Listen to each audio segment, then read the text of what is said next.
La diffusion de la bonne nouvelle, une émission de présentation de la parole de Dieu par la lecture de différents livres, forum aux questions, les éléments essentiels de la vie chrétienne, la famille selon le plan de Dieu, du quotidien le Seigneur est proche, les calendriers, la bonne sémence, les audios des études bibliques ainsi que d'autres enseignements sur la parole de Dieu. Une production de la POCC, promotion des œuvres chrétiennes du Congo, c'est du Bible Minova.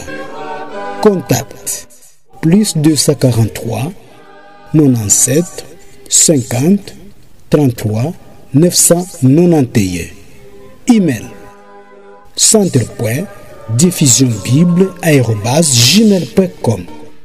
Votre serviteur, frère héritier Kisso.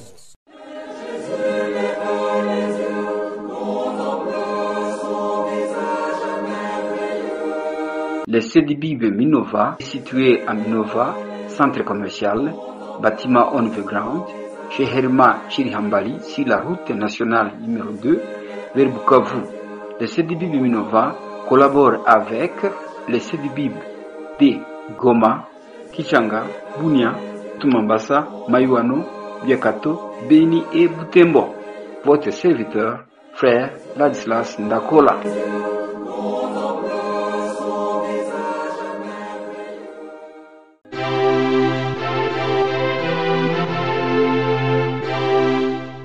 Suivez votre émission, la diffusion de la bonne nouvelle, tous les jours pour bénéficier de ces enseignements qu'elle vous présente à travers ces messages d'appel et aussi d'édification. Votre serviteur, frère Gilbert Bando.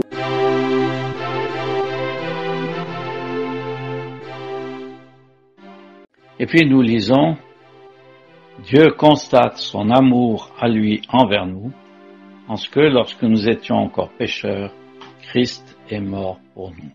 Dieu est la source de l'amour. C'est lui qui est amour. Dieu est amour. Lisons-nous dans la première épître de Jean au chapitre 4. L'amour, c'est la nature même de Dieu. Et Dieu a manifesté cet amour en nous donnant son Fils, afin que par son œuvre nous soyons justifiés. Puis il nous a donné, comme nous le voyons plus haut, le Saint-Esprit. Nous l'avons lu, ce Saint-Esprit qui est versé dans nos cœurs, le Saint-Esprit qui nous a été donné. Nous avons lu au verset 5, l'amour de Dieu est versé dans nos cœurs par l'Esprit Saint qui nous a été donné. Dieu nous a donc donné son Fils, il nous a donné aussi l'Esprit Saint, et le Saint-Esprit est la puissance qui nous fait entrer dans la connaissance de l'amour divin. Ce n'est pas pour des justes, nous l'avons vu, ni pour des hommes de bien que Christ est mort, mais pour des impies. Et cela, Dieu l'a fait au temps convenable. Et alors Dieu peut dire, Dieu constate son amour à lui envers nous, alors que nous étions encore pécheurs, Christ est mort pour nous. Le livre de Malachie, le dernier livre de l'Ancien Testament, les hommes posaient cette question à Dieu, en quoi nous as-tu aimés? Et peut-être que maintenant aussi, certains disent, en quoi Dieu nous aime? Toutes ces guerres, toutes ces catastrophes qui arrivent dans le monde, est-ce que vraiment Dieu nous aime? C'est des questions que des hommes se posent. Mais c'est mépriser ce que Dieu a fait, c'est oublier ce que Dieu a fait. Et si les hommes se posent ces questions, Dieu répond, en ce que lorsque nous étions encore pécheurs, Christ est mort pour nous. Si vous voulez savoir, Dieu peut dire, si vous voulez savoir que je vous aime, eh bien regardez, quand vous étiez pécheurs, ennemis de Dieu, Christ est mort pour vous. Peut-il y avoir un amour plus grand que celui-là? Ainsi, le Saint-Esprit nous fait discerner l'amour de Dieu. Alors nous le disons à plusieurs reprises, à plusieurs raisons. D'une part, nous voyons l'amour de Dieu que nous connaissons à travers ses interventions en grâce et en bonté dans les difficultés que nous rencontrons, l'amour de Dieu que nous connaissons quand nous considérons combien Dieu nous a aimés en donnant son Fils unique pour nous. Et puis, il y a un autre point qu'opère le Saint-Esprit. Quand je suis sensible et imprégné de ce que Dieu a fait pour moi, de son amour pour moi, eh bien je suis porté, je suis conduit par le Saint-Esprit à aimer comme Dieu, c'est-à-dire à aimer tous les hommes, désirant que tous croient l'Évangile pour se tourner vers Dieu et avoir le salut, aimer tous les frères en désirant leur bien spirituel, leur prospérité spirituelle. Alors, 3 choses qu'opère le Saint-Esprit en nous. Il nous fait connaître l'amour de Dieu à travers nos circonstances. Il nous fait connaître l'amour de Dieu en ce que Dieu n'a pas épargné son propre Fils, mais l'a donné pour nous. Et 3e chose, le Saint-Esprit opère en nous pour nous conduire à refléter quelque chose de ce qu'est l'amour de Dieu pour nous, pour aimer tous les hommes et pour aimer tous les saints. Au verset 9, nous avons lu beaucoup plus tôt donc, ayant été maintenant justifiés par son sang, serons-nous sauvés de la colère par lui. Si nous sommes sauvés par le sang de Christ, si nous sommes justifiés par le sang de Christ versé à la croix, nous sommes assurés que nous serons sauvés de la colère par lui, par Dieu, par le Seigneur Jésus. C'est quoi la colère de Dieu? Eh bien, nous l'avons lu au début de cet épître, au chapitre 1, au verset 18. La colère de Dieu est révélée du ciel contre toute impiété et toute iniquité des hommes. La colère de Dieu est méritée par tous les hommes à cause de leur impiété, c'est-à-dire le fait de ne pas tenir compte de Dieu dans sa vie, à cause de leur iniquité, c'est-à-dire le fait de ne marcher dans une désobéissance à la pensée de Dieu. Tout homme méritait cette colère, mais le Seigneur a rencontré pour nous la colère de Dieu. Et nous, qui sommes croyants, nous savons que Dieu a ressuscité d'entre les morts Jésus, qui nous délivre de la colère qui vient. Première épître aux Thessaloniciens, chapitre 1, verset 10. Ceux qui appartiennent au Seigneur ne sont pas destinés à la colère, mais à l'acquisition du salut par notre Seigneur Jésus-Christ, qui est mort pour nous, afin que soit que nous veillions, soit que nous dormions, c'est-à-dire soit que nous soyons en vie quand le Seigneur viendra, soit que nous soyons morts, endormis quand le Seigneur viendra, nous vivions ensemble avec lui. Les croyants ne rencontreront pas la colère de Dieu. Il est parlé de la colère de Dieu dans le livre de l'Apocalypse, nous en avons parlé quand nous avons étudié ce livre. Cette colère de Dieu qui va se déverser sur les hommes incrédules, d'une part à cause de leurs péchés et de leur iniquité, mais aussi parce qu'ils auront méprisé le salut que Dieu offre. Et nous savons que c'est cette colère que rencontreront les incrédules. Quand le Seigneur parle dans l'évangile selon Jean au chapitre 3, il dit que ceux qui croient au Fils a la vie éternelle, mais qui désobéit au Fils ne verra pas la vie, mais la colère de Dieu demeure sur lui.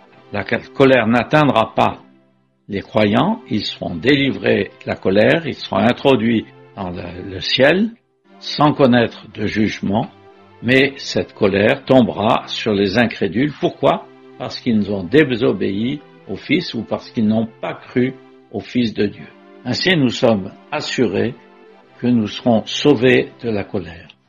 On lit aussi dans le livre d'Apocalypse au chapitre 3, en ce qui est dit à l'assemblée à Philadelphie, le Seigneur dit je te garderai de l'heure de l'épreuve qui va venir sur la terre habitée tout entière pour éprouver ceux qui habitent sur la terre.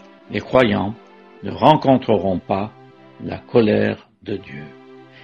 Et puis le verset 10 nous dit, si étant ennemis, nous avons été réconciliés avec Dieu par la mort de son Fils, beaucoup plus tôt, ayant été réconciliés, serons-nous sauvés par sa vie.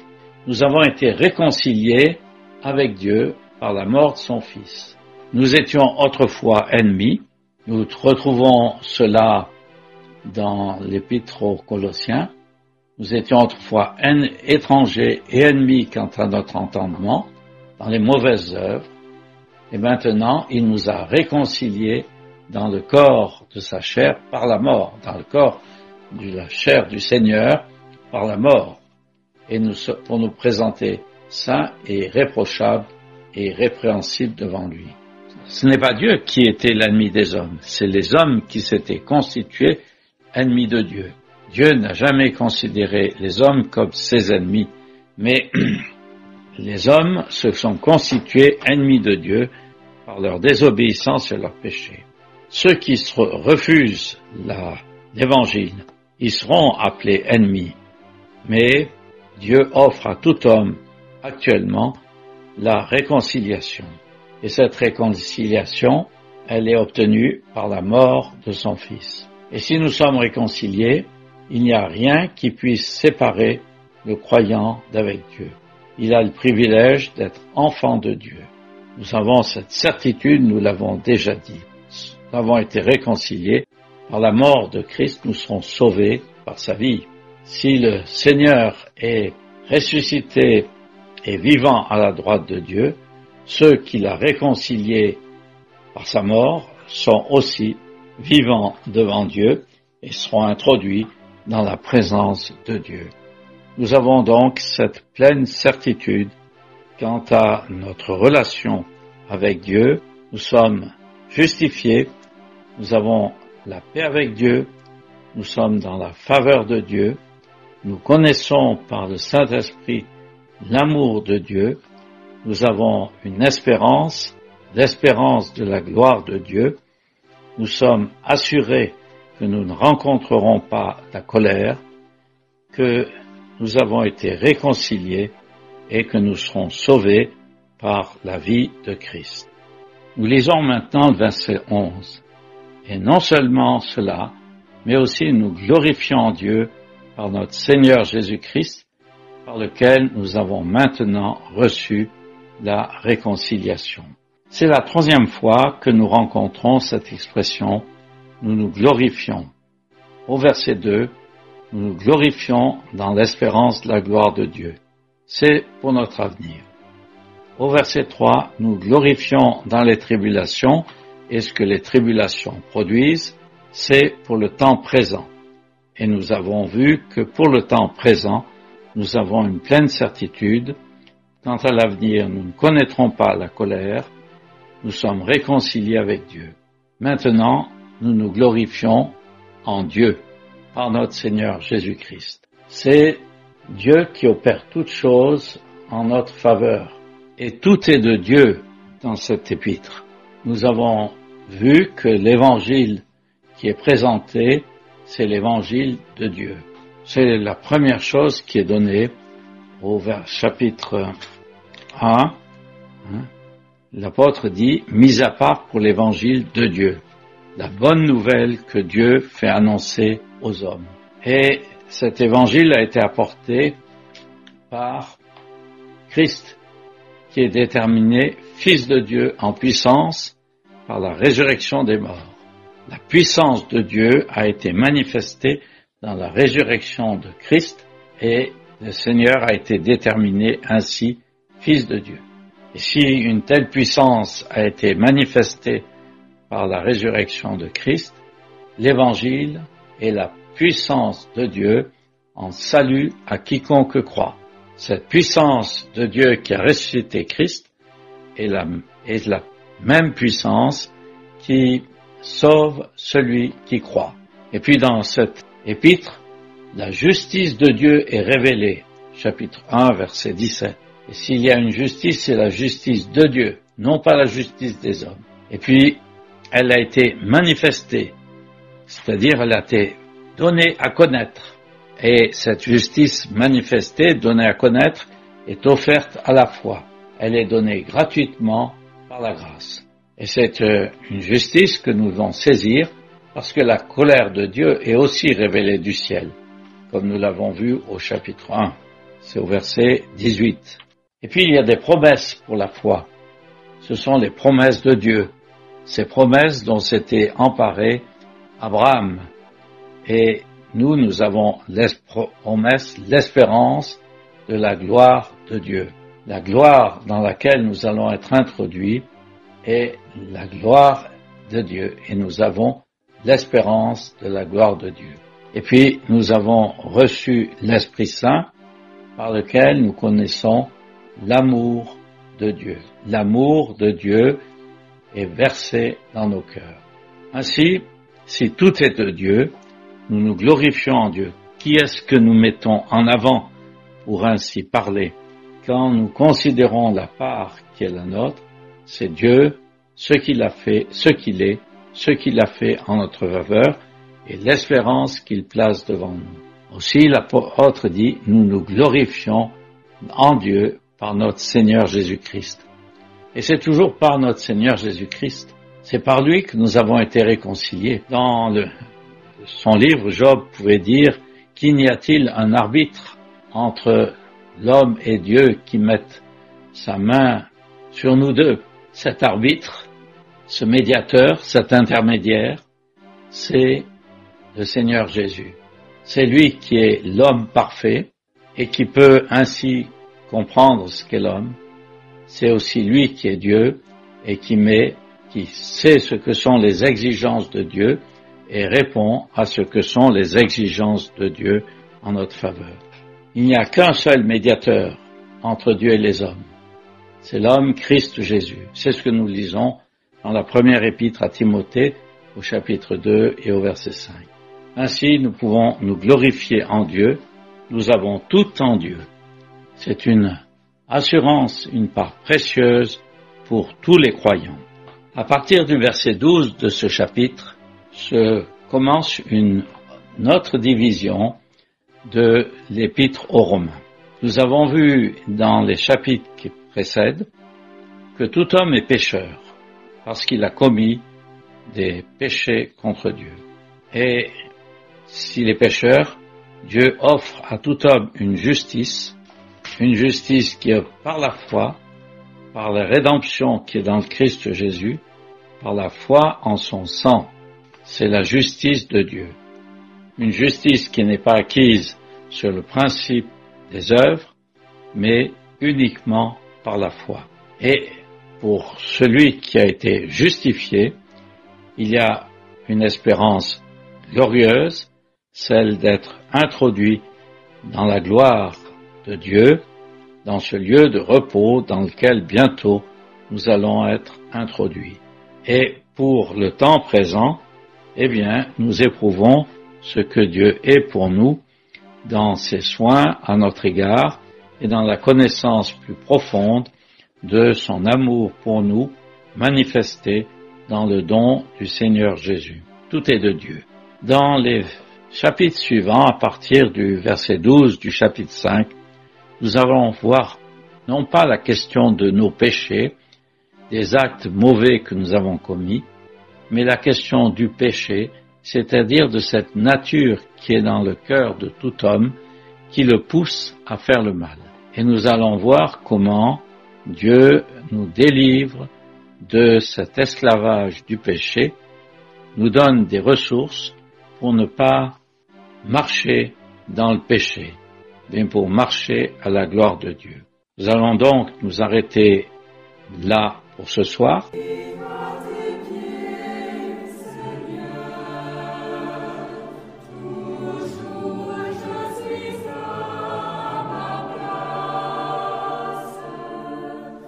C'était la diffusion de la Bonne Nouvelle, une émission produite par la POCC, promotion des œuvres chrétiennes du Congo, c'est du Bible Minova. Contact plus 243 97 50 33 991. Email centre.diffusionbible@gmail.com.